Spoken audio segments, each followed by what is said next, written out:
तो बच्चों, तो आज हम लोग गुजराती में पोएम नंबर 13 देखें, जिसका नाम है क्या रे वागी।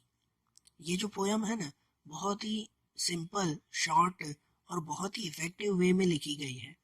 ये पोएम वो एक लोकगीत है कि जहाँ पर श्री कृष्ण के लिए जो गोपियां हैं वो अपना प्यार किस तरह से बता रही हैं, वो इसमें बहुत अच्छी तरह से डिस्क्राइब किया हुआ है। कि जिसमें गोपियां कह रही हैं कि श्री कृष्ण जब बांसुरी बजाते हैं ना, तो उनकी बांसुरी में एक ऐसा जादू होता है कि जैसे सब गोपियां अपना सब कुछ काम काज वगैरह सब छोड़कर जो है वो कृष्ण की ये बांसुरी सुनने के लिए, उनकी मुरली सुनने के लिए चली पड़ती हैं। और इसीलिए उनके घर में भी इतनी सारी तकलीफ होती है कि उन्हें घर में भी परेशानियां होती है, लेकिन फिर भी सब कुछ भूल कर वो श्री कृष्ण के लिए चल पड़ती हैं। ये एक बात तो बहुत अच्छी तरह से इसमें डिस्क्राइब की गई है। पोयम का नाम ही है क्या रे वागी, कि न जाने कहाँ बज रही है ये क्या, तो ये श्री कृष्ण की मुरली। तो देखो, इस पोयम के थ्रू ही समझे, एकदम छोटी सी पोयम है कि देखो क्या कहते हैं कान तारी मुरली है जीरे मारा मन है रया। पोयम की पहली लाइन में लिखा हुआ है ना कि कान तारी मुरली है जीरे मारा मन है रया। मतलब कान मतलब श्री कृष्ण, वो श्री कृष्ण को कह रहे हैं, कान्हा को कह रहे हैं कि तारी मुरली है जीरे, मतलब तुम्हारी मुरली ने, तुम्हारी बांसुरी ने मारा मन हैरिया। मारा मन हैरिया मतलब कि भाई मेरा मन जीत लिया है। ठीक है ना, कि भाई मेरा मन जो है वो मुझसे छीन लिया है। कि भाई जैसे हैरिया मतलब तो भाई चोरी करना कहते हैं, कि भाई मेरा दिल, मेरा मन जो है वो चोरी कर लिया है तुम्हारी बांसुरी ने। मतलब तुम्हारी बांसुरी ऐसी है, तुम्हारी मुरली ऐसी है कि भाई जिसमें मेरा मन भी उसमें डूब चुका है। समी सांजनी जीरे वजोगण क्या रे वागी। समी सांजनी, समी सांजनी मतलब कि भाई शाम के समय, शाम के समय में ये वजोगण, वजोगण मतलब कहते हैं कि भाई जो जो यहाँ वहाँ भटकती फिरती हो, कि भाई शाम के समय में ये मुरली न जाने कहाँ पर जो है वो बज रही है। अब यहाँ पर ये गोपी जो है वो इस मुरली को, श्री कृष्ण की मुरली को अलग अलग शब्द कहकर जो है वो कह रही है, भला बुरा कह रही है। जनरली ऐसा होता है कि भाई जो चीज हमें पसंद बहुत होती है, जिस चीज की आदत लग जाती है ना, कि भाई वो आदत छूटती नहीं है, कि नहीं अब तो वहां जानी है, पसंद भी बहुत है, लेकिन उसकी वजह से बाकी के सब काम जो है वो छूट जाते हैं। वहां पर जब हम चले जाते हैं तो बाकी के सब काम छूट जाते हैं। और इसकी वजह से कितनी बार वो भले ही वो चीज पसंद हो ना, फिर भी हम लोग उसे जो है वो भला बुरा कहते हैं कि देखो ना यार ये चीज कितनी बेकार है यार, कि यार आदत ही लग जाती है इस चीज की, कितनी बेकार है। ऐसे शब्द हम लोग यूज करते हैं ना। अब वो चीज सच में कोई बेकार नहीं, वो चीज बहुत अच्छी है, उसकी अच्छी आदत लगी है, चीज तो बहुत अच्छी है, लेकिन उसकी वजह से दूसरे काम रह जाते हैं ना, तो इसकी वजह से हम लोग उसे भला बुरा कहने लगते हैं। तो यहाँ पर ये गोपियां भी श्री कृष्ण की बांसुरी को, उनकी मुरली को ऐसे भला बुरा कह रही है ना कि समी सांजनी जी रे वजोगण क्या रे वागी। अब उनकी मुरली को वजोगण कह रही है। वजोगण मतलब कि यहाँ वहां भटकती हुई, कि भाई उसे तो कोई काम नहीं है, वो तो यहाँ वहां भटकती फिर रही है, कि भाई हमें तो इतने काम है ना। तो इसलिए वो उनकी मुरली को, श्री कृष्ण की मुरली को वजोगण कह रही है कि शाम के समय भाई उसे कोई काम नहीं है, यहाँ वहां भटकती हुई न जाने कहाँ ये बज रही है। आगे कहते हैं गूढ़ा रागनी जी रे मुरली क्या रे वागी। गूढ़ा रागनी, गूढ़ा राग मतलब कि गूढ़ा मतलब कहते हैं कि एकदम डेंस, एकदम डार्क। राग मतलब कि भाई जिस तरह का जो वो म्यूजिक होता है, वो एक ऐसा राग, एक ऐसा जो है वो डेंस, इतना डार्क जो है वो ये म्यूजिक बज रहा है। मतलब समझो कि भाई इस तरह का जो है वो ये म्यूजिक बज रहा है कि जिसमें हर कोई जो है वो खो जाता है, हर कोई उसके अंदर जो है वो खो जा रहा है, कि ऐसा वो म्यूजिक, ऐसी वो मुरली बज रही है। तो ये गोपियां कह रही है कि भाई ऐसी जो है वो मुरली कि जिसे एक बार सुनकर कोई भी उससे दूर नहीं रह पाता, हर कोई जैसे उसकी तरफ जो है वो खींचे चले आते हैं। है ना, जैसे वो कहते हैं ना, एक तरह का वो हिप्नोटिज्म होता है, कि जैसे हिप्नोटाइज करते हैं कि बस वो एक बार ये म्यूजिक सुना कि सबके सब उसकी तरफ खींचे चले आएंगे।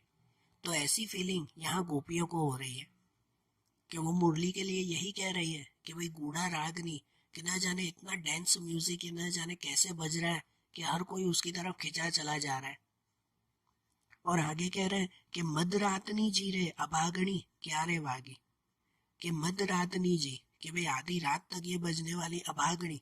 अभागनी मतलब कि जो बदनसीब होता है वो, जैसे मैंने बताया ना कि गोपियां जो है वो श्री कृष्ण की मुरली को भला बुरा कह रही हैं, तो उनके लिए ये शब्द भी है अभागणी, कि भाई ये न जाने ये इतनी बेकार ये मुरली न जाने आधी रात तक कहाँ बज रही है। अब वो बेकार क्यों कह रही है? क्योंकि उनकी वजह से उनके दूसरे काम रह जाते हैं, इसीलिए। बाकी श्री कृष्ण की मुरली खराब नहीं है, वो तो सबको बहुत पसंद है, लेकिन सिचुएशन ऐसी है ना, इसलिए गोपियां जो है वो ऐसे कह रही है। तो आगे कहते हैं सर्वा साधनी जीरे मुरली क्या रे वागी। सर्वा साध, साध मतलब, साध मतलब कहते हैं कि भाई कोई आवाज, सर्वा साध मतलब इतना प्यार से कोई आवाज दे। कोई कहता है ना भाई, कोई जब बुलाता है तो इतना प्यार से वो बुला रहा है कि भाई उसे मना नहीं कर सकते। ऐसा सर्वो साध मतलब कहते हैं कि इतना प्यार से एक बुलावा कि जिसे कुछ भी करो आप मना नहीं कर सकते कि नहीं यार वहां तो जाना ही है। तो ऐसे कहते हैं कि ये श्री कृष्ण की मुरली भी ऐसी ही है कि जैसे प्यार से हमें बुला रही है अपनी तरफ, और ये न जाने कहाँ बज रही है।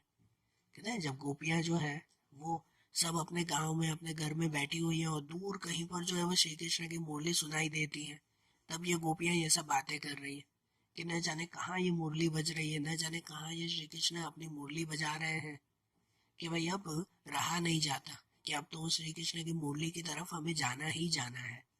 ऐसे वो गोपियां कह रही हैं। और दूसरी लाइन में, आगे की लाइन में वो डिस्क्राइब करते हैं कि उनकी वजह से ये गोपियों के कौन कौन से काम रह जाते हैं। जैसे वो आगे कह रहे हैं कि कान तारी मोरली जीरे गरबो घेलो की दो, कि कान तारी मोरली है जीरे, कि भाई तुम्हारी इस मुरली की वजह से ही गरबो घेलो की दो। गरबो घेलो की दो मतलब कि भाई ये ऐसे गरबा खेलना, मतलब जो कैसे जो रास गरबा जो गोपियां श्री कृष्ण के साथ खेलती थी, कि बस वही खेलने का मन होता है। या आगे कहते हैं कि कान तारी मोरली है जीरे सैयरूनो साथ मेलो। सैयरूनो साथ मतलब, सैयरू मतलब कहलाता है कि सैयर अपना साथी है, जैसे अपना पति। तो गोपियां कह रही हैं कि तुम्हारी मुरली की वजह से ही भाई हमने अपने पति का साथ भी मेल्यो मतलब छोड़ दिया।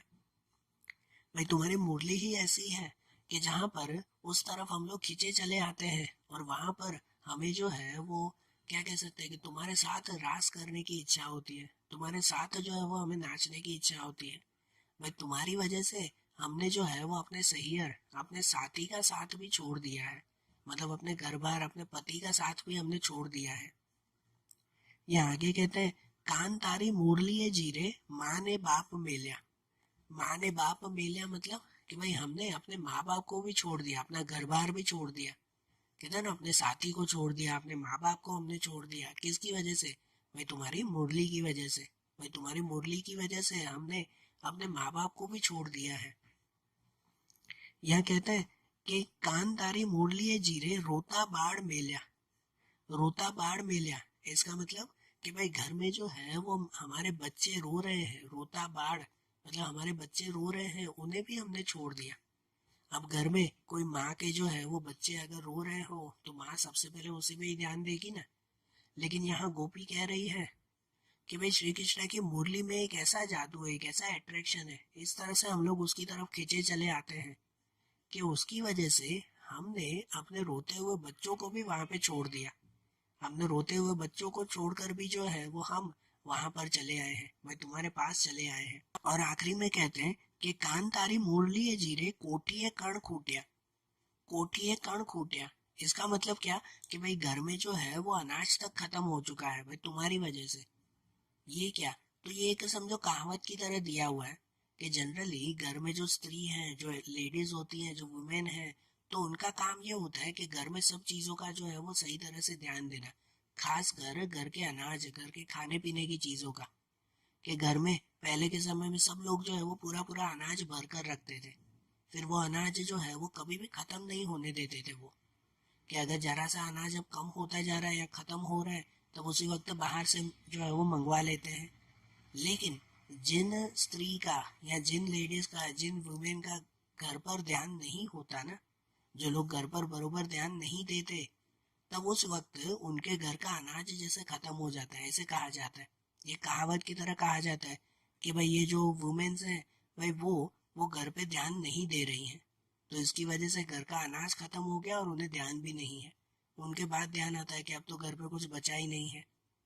तो इसलिए ये भी जिम्मेदार वो श्री कृष्ण के मुरली को ठहरा रही है। वो कह रही है कि श्री कृष्ण के मुरली की वजह से ही घर में अनाज तक खत्म हो गया।